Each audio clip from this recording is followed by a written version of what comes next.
하셨을 것 같아요. 이제 이미 여러 차례 우리가 먼저 이겼다라는 식의 이제 취지를 하시기 때문에 자신의 어떤 강력한 그런 자신감을 내비치기 위한 그런 발언이 아닐까라는 생각을 하고 있습니다. 네, 트럼프 대통령은 SNS에 자신이 총을 들고 있는 사진과 함께 더 이상 착한 남자가 되지 않겠다고 이런 식으로 말을 했단 말이죠. 트럼프 대통령 일방적 승리 선언할까요? 앞으로 어떻게 행보를 예상하세요? 한 세 가지 정도의 옵션이 있다고 생각합니다. 네. 그중에 두 가지가 일방적 승리 선언인데요. 하나는 완전 승리를 선포하면서 병력을 철수하는 것이 되는 거고, 또 하나는 또 승리를 선포하되 병력을 유지하는 그런 안이 있을 거고, 세 번째 안 같은 경우에 제재와 봉쇄를 여전히 강화하는 건데요. 근데 이 세 가지 선택지가 다 트럼프 대통령에게는 부담이 될 수밖에 없다. 네. 방금 우리 구 박사님, 구 교수님 얘기하신 것처럼 완전 승리를 선언하고 철수할 경우에는 이건 당연히 이란의 입장에서는 자신들의 승리라고 선포를 할 것이고, 그렇다면 이번 전쟁의 시작을 왜 했느냐, 미국 내에서 가뜩이나 인기 없는 전쟁인데 더더군다나 비판의 목소리가 커질 수밖에 없는 건데요.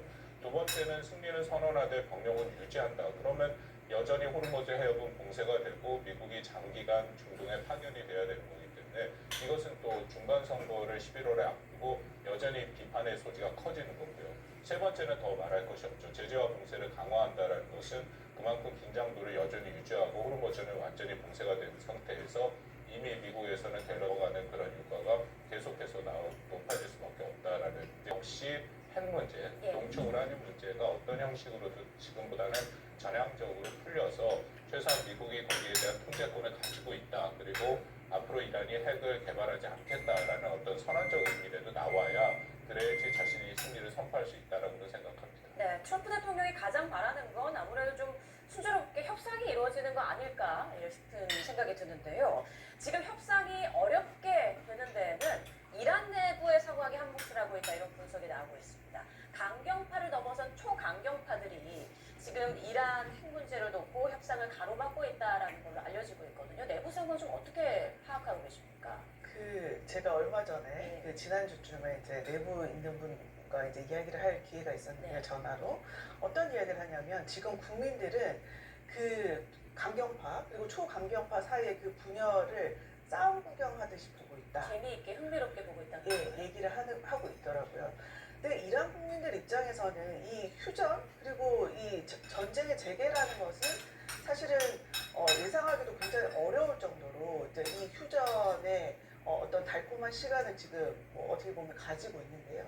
이 국민들 입장에서는 저 강경파 그리고 초강경파의 어떤 분열에 의해서 누군가는 이제 이기게 되겠지라고 하면서 이제 싸움 구경을 하고 있고요. 얼마 전에 이 이란 초강경파 간의 이런 분열을 나타내는 굉장히 그 미디어 간의 싸움이 있었습니다. 그 부분을 조금 제가 설명을 드리고 싶은데요. 예. 그 미디어 공방이 이루어졌어요. 그 타스님 통신이라고 하는 이제 혁명 수비대 산하에 있는 통신 기관이 어떤 이야기를 하냐면, 전면 제재 해제나 지역 동맹 전체를 포함한 완전한 휴전 요구는 마치 콩나무와 같은 비현실적인 기대다라고 얘기를 하면서 이제 초강경파는 협상 자체를 해서는 안 된다라고 계속 주장을 하고 있거든요. 그래서 그 주장에 대해서 이제 사실상 비판하는 사설을 냈고요. 지금은 이제 내렸지만요. 그러니까 바로 초강경파의 입장이라고 불리고 있는 이제 잘릴리 전 대표 이제 진영을 대변하는 또 라자 뉴스가 바로 이것에 대해서 이제 반박하는, 그러면서 이제 반박하는 뉴스를 내기도 하고, 그래서 이게 어쩌면 이란의 경우는 개혁파라고 보기는 지금 어렵거든요. 개혁파로